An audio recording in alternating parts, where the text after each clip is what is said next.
Hey, Mikey, this is another weird one wherein I do my best to get us, well, you anyway, rubbed out. Oh no. What have you done now? Hold your horses. I'll address that in a beat. But first, let's dive into the groovy world of 1970s pop culture trivia. Buckle up. Ready? 1. Have you ever heard of Jimmy Hoffa? No.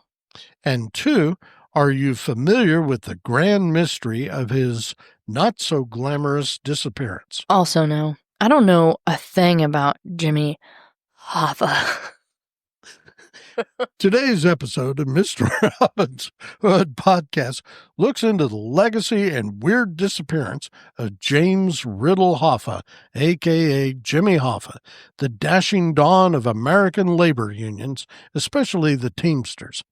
His alleged flirtations with the underworld had the feds breathing down his neck faster than you can say prison stripes. Now, Jimmy's been pushing up daisies for nearly 50 years, but the who, what, when, where, and why of his vanishing act, that's the stuff of legends, ranking right up there with D.B. Cooper. And I've got scoop on that, too. Oh, But we'll save I don't it even for know. another I don't wild even know ride. who that is. Oh, good. As for Hoffa, Don't you judge me over there. As for Hoffa, rumor had it that he was taking a dirt nap under Section 107 of Giant Stadium in the Meadowlands, New York. But when that stadium got the wrecking ball treatment in 2010... OMG, was I not just talking about standing in front of a building so I didn't get a wrecking ball? Yes, you were. I didn't even know. They tore it all up and they found nothing. Now you can park your car on that hallowed ground, but no Hoffa. Just a lot of disappointed conspiracy theories. Do you know what? He dug his way to China. Entirely possible. Another juicy tidbit. Maybe he's fertilizing a Michigan horse. Maybe he's fertilizing a Michigan horse farm. The FBI got their hands dirty digging up Oakland County in 2006, but alas, no Jimmy. Then, in 2012, they even tried some high-tech wizardry with ground-penetrating radar on a driveway in Roseville, Michigan, near Detroit. Still no sign of Jimmy, just a driveway with a slight inferiority complex. Wah, wah. Oh, wait, I've got a thing for that. Oh, wrong one. There you go. Then there's the spicy tale of him becoming gator chow in the Florida Everglades. Picture this. Mobsters and swamp creatures colluding in a crossover episode with the swamp people. I'm getting visuals. Are you? Yes. Perhaps he's lounging in the belly of a gator named Tony Two-Chomp, the local reptilian wise guy. Of course, we can't forget the classic Jimmy's part of a bridge, building, or parking garage theory. Poor dude might have wanted to leave a mark, but not as part of infrastructure. So was he just sleeping there to sleep there? Or did he know it was going to get I'm going to demolished? I'm always jumping ahead. You have nothing. Yeah. I don't know anything about this one either. I kind of like blindly going into this stuff. I'm like, what's happening? Okay. My personal favorite. I feel like I'm reading the future of the podcast. My personal favorite. The idea that he's alive and kicking in witness protection. That's what I think. Sipping margaritas in Arizona with Elvis and Tupac, pondering their life choices. Who knows? Maybe he's the mayor of Yuma's secret society. After all, what happens in Yuma stays in Yuma. What happens in Studio X stays in Studio X. Yeah. Yes. You know, I actually have my own theory. I'm convinced that Jimmy Hoffa is buried under the Waffle House on Meridian Avenue in Oklahoma City. Yeah.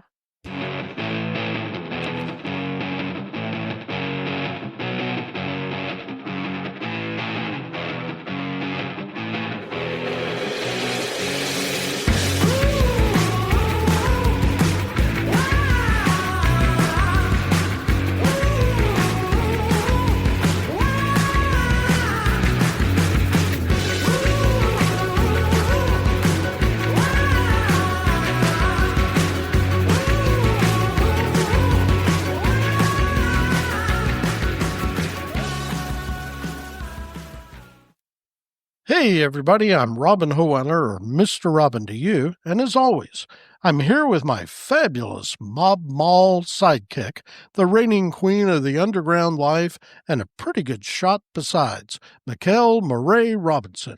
Woo! Also known as Mikey-on-the-Mic. I'm here for another episode of the brilliantly written Mr. Robin's Hood podcast, where we talk about the reckless and ridiculous world of everything ridiculously wacky. I'm not even sure how this ties into the humanities. Well, we're going to have to start scrutinizing these a little more. Well, the in-betweens don't have to because they're in between. Like, they can in-between their way. There you go. In between what we want to say. I don't know. Say hello to our thug wannabe audience, Mikey. Hello, thug wannabe audience. You want to know how to be a thug? Bring it. I'm giving classes. This is episode 51 of Mr. Robin's Hood podcast, and we're swinging to you digitally from the altogether too secretive Studio X. What happens in Studio X stays at Studio X. An undisclosed location that will remain, well, I'm going to take it to my grave. Somewhere in the altogether weird confines of Woodward, Oklahoma. Okay. So, please do enlighten me on Jimmy Hoffa. Okay. You got to get us whacked. I'm gonna. Whacked? I got to try harder. That I do know. So today's podcast episode is based on an article that was written by Luke Kenton, a senior reporter with the Daily Mail. Here we are with the Daily Mail. Yep. And the article, and hang on, it's going to take a while. The article was entitled, "I Know What Happened to Jimmy Hoffa and Who Did It. The Horrors My Parents Witnessed Left Them Terrified of Being Turned into Minced Meat." Okay, whoa. Is that a title? They lost me. I don't even care now. Yeah, that was the title. You lost me at what happened to Jimmy Hoffa. Hey, we're all about good family entertainment here on Mr. Robin's Hood podcast, aren't we, Mike? Oh, absolutely. Yes. This article was originally published on the dailymail.com website on April 18th, 2025. It tells the tale of the son of a couple who claimed to have witnessed the abduction of Hoffa in late July 1974. So that's what happened. Hoffa got snatched from under the bleachers. Well, actually, it was from a restaurant parking lot. Oh, what the shit? But wait, there's more. So, Francis and Kenneth Tubman were visibly anxious when they returned home to the Detroit suburbs from a camping trip on August 1st, 1975. Their son David was waiting to greet them, but they breezed past him and headed straight for the television to switch on the news. Hoffa, who was 62 at the time, was scheduled to meet with Anthony Provenzano. Oh, that's a hell of a name.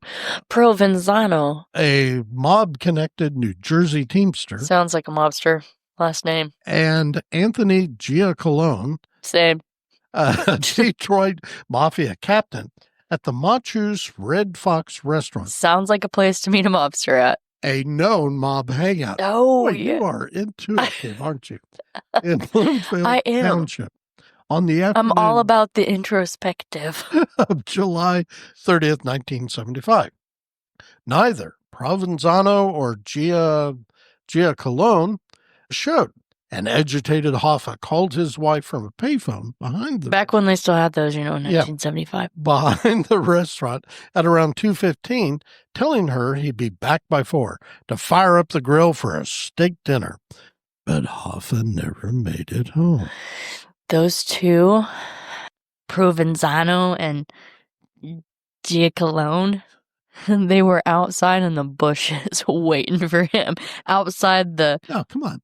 You gotta be smarter. Red Fox restaurant. Be smarter than that if you're gonna be a wise guy. Well, what? You gotta be. They're not. Gotta be hundreds of miles away. Listen, so Linda. No, they're gonna be hiding in the trash can. Shh. I should have been reading this in a New Jersey. No. You should have been, because where was his home? I mean, they weren't gonna. He was gonna make it home to cook his wife's steak dinner if they didn't hide out nearby. Come on now. Get your shit together. Tell me. A newscaster that afternoon placed Hoffa's last known whereabouts at the Red Fox. David told the Daily Mail that he will never forget the fear in his parents' faces when they made a startling confession. They had witnessed... We kidnapped Hoffa. They'd witnessed Hoffa's abduction. Even more sensational. And it gets a little weird, so hang in. I love weird. Even more It's sensational. my middle name. The couple claimed they recognized the person driving the car, almost certainly chauffeuring him to his death, as Hoffa's close aide, Charles Chucky O'Brien. Chucky. Remember Child's Play? Chucky, the little kid that killed people? Yeah. And I agree. so on Chucky July 30th, Kenneth and Frances were driving from their home in Bloomfield to their daughter's home in Westland ahead of their lakeside camping trip. They set off at 2 p.m. on their usual route, which had them passing Machu's Red Fox after a few minutes. Frances and Kenneth told David that at approximately 2:30, they were driving past the restaurant when a maroon-colored car speedily exited the driveway, veered onto the road, and began tailing them closely in the far left lane. After a few moments, the car pulled alongside them, where it remained for several miles. Okay, so you just abducted a guy. Yeah. And you're back out and your on name's the freeway. Chucky. And your name's Chucky. And you're back out on the freeway. Why are you going to, pull up parallel to them? Probably play it cool, I'm not hijacking him. He's my homie, But really. Yeah, okay. I was looking straight at the driver of the other car, and he was really checking us out, Frances told her son. In 2006, during a phone call, he recounts in his book, Jimmy Hoffa is Missing, The Gap. I looked over and I noticed that in the back seat there was a lot of commotion going on, and I tried to figure out what was happening back there. In the back of the car, Frances saw two men with their knees raised to their chests who appeared to be fighting or struggling with something beneath them. I saw something in one of their hands that seemed like a rope or a leash. I thought maybe they were trying to keep some big old dog down on the floor in the back, but it just seemed strange to me, so I kept looking. Her husband, Kenneth, eventually noticed the commotion and glanced over for himself. Frances, quit looking, he warned her. That's the mafia. Do you want to end up dead in the Detroit River?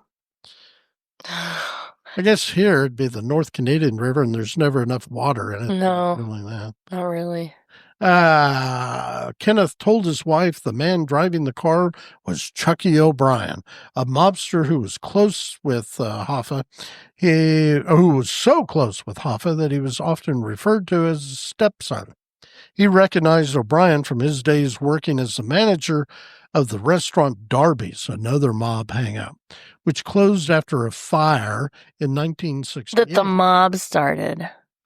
They didn't say that, but... What? It's true, I just added it. It seemed like the right thing to say. Blah, blah, blah, blah, Let's blah. blame it on the mob. The two cars remained side by side for several miles before Kenneth eventually slowed his speed to create distance. Let them get up there and do whatever they're going to do. They then watched as the maroon car, and this is key, turned off Telegraph Road and pulled in behind another restaurant, the Raleigh House. She and Kenneth both recalled seeing a large garbage truck believed to belong to Central Sanitation, a company owned by Motor City Mafia lieutenants and longtime Hoffa associates Peter Vitelli and Rafael Quasarano. Eventually, the maroon car and the Raleigh house faded from view. The potential significance of what the Tubmans had witnessed wouldn't be realized until Hoffa's disappearance made headlines. It was later revealed several others had seen Hoffa inside the maroon car outside the Red Fox at 2:30 p.m. Let's see. Blah, blah, blah, blah, blah, blah, blah, blah, blah, blah, blah. Within days, O'Brien emerged as one of the leading suspects in the case. Believing the feds were on the right trail without them, Kenneth and Frances opted to stay quiet. They didn't say anything. They didn't say anything. Not for like 30 years or something. Wow. In interviews with federal investigators, O'Brien denied seeing Hoffa on July 30th and offered a convoluted alibi rife with conflicting information about his own whereabouts. Get your story straight, dumbass. This is good. O'Brien told cops he was running errands when Hoffa disappeared, delivering a 40-pound fish to the home of Teamsters International Vice President Robert Holmes. Really? That was his alibi? I was delivering a 40-pound fish. That's what I'm going to start saying. When Brett's like, where have you been? Delivering a 40-pound fish. in a maroon Mercury Marquis Brougham, for crying out loud. And he had it in the back seat. But O'Brien claimed, blah, blah, blah. He helped Holmes's wife cut up the fish and then took the car to the Jack's Car Wash to get the interior cleaned because of fish blood all over the back seat. What? What? What? Really? It allegedly... I wish this really happened. FBI, blah, blah, blah. Okay. Joseph Spitz, who worked at the Jack's Car Wash and disputed O'Brien's alibi. No, I think I would have remembered some dude coming up in here with a bloody back seat from a 40-pound fish.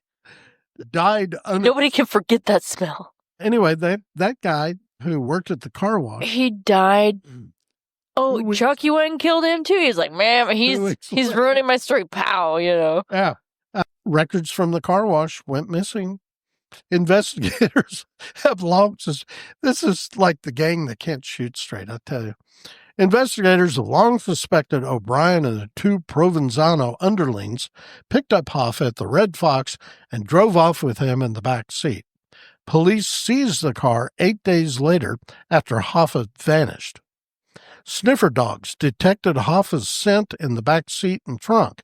Investigators also found hair that they confirmed belonged to Hoffa. But they didn't confirm that until 2001 because there was no DNA in 75. You couldn't do that. Yeah, true. Hoffa's family is certain of O'Brien's involvement. Sure, it sounds pretty...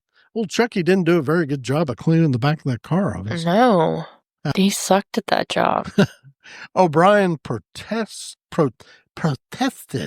his innocence, but in all of his interactions failed to account for his whereabouts between 2:30 and 4 o'clock, the window in which Hoffa disappeared.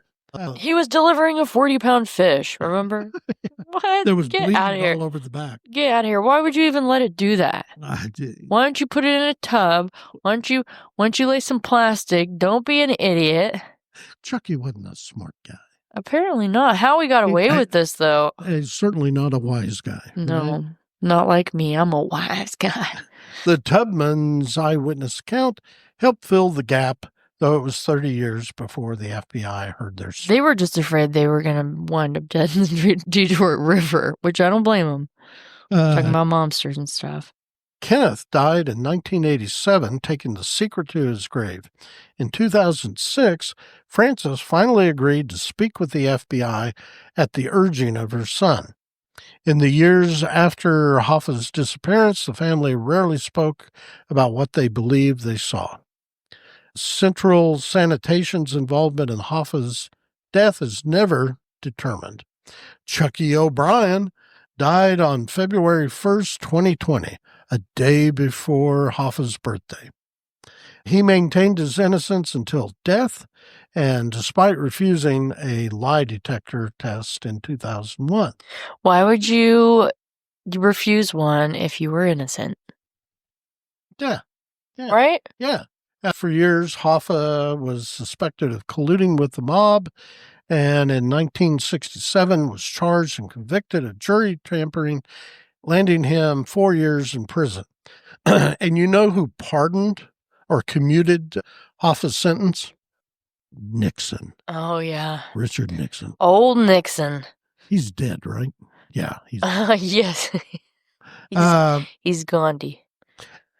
And part of that agreement for the president's commutation was that he would not try to regain the Union presidency. But guess what? After his release, Hoffa was determined to regain the presidency of the Teamsters. The FBI believes he was killed by the mob to prevent his reinstatement, believing it would impair their influence over the Teamsters pension fund. Because they were using that kind of as a slush fund, as I recall. So, what do you think, Mikey? Well, I learned a lot. I'll say that. And I really don't know what to think, to be honest with you. What do you think about my idea that he's buried under the Waffle House on Meridian Avenue? It seems believable. I feel like Chucky would do some dumb shit like that. I feel like he would. Okay. Anyhow, it was very interesting, to say the least. And you can't kill people in today's day and age and think that you can get lucky like that. And I'm still stuck on the fact that he tried to use this 40-pound fish as his alibi. I mean, that part, it blows my mind. Yeah. And it worked in a roundabout way. Well, yeah, they couldn't pin enough on him to get a conviction or even drag him. The Pubmans should have risked their own lives and told the truth. He got killed. If you have any questions for either Mikey or myself about today's episode or any other darn thing, you can email us at mr.robin@mrrobinshood.com or Mikey at mrrobinshood.com. You can also find us on Facebook at Mr. Robin's Hood Podcast. As always, you can also reach out to Mikey or me via Podophone at 580-827-0472. Maybe you want to get something off your chest or you're feeling some butt pain because of something we said during a podcast, give us a call. Unless, of course, you're some mobbed-up gangster looking to hunt my ass down for even discussing what happened 50 years ago. In which case, you'll definitely want to contact Mikey first. Yeah, call me first. I'm prepared. You can leave a voicemail. Text us if you have a question, concern, complaint, compliment, suggestion, whatever. Just don't be a dick about it. One of the things we're hoping to do in 2025 is offer a podcast internship. If you'd like to work with a couple of seasoned podcasting pros, give us a call or email us. I think we're probably looking for someone pursuing a mass communications or broadcast journalism major. We won't be paying a salary, but we will offer a small monthly stipend. We'll also pay mileage to from the compound or wherever we're broadcasting from. There are free drinks and food at least once a month when we record the podcast. We'll need help with maintaining the podcast schedule, booking podcast guests, and possibly down the road, editing the recorded episodes or even running the board.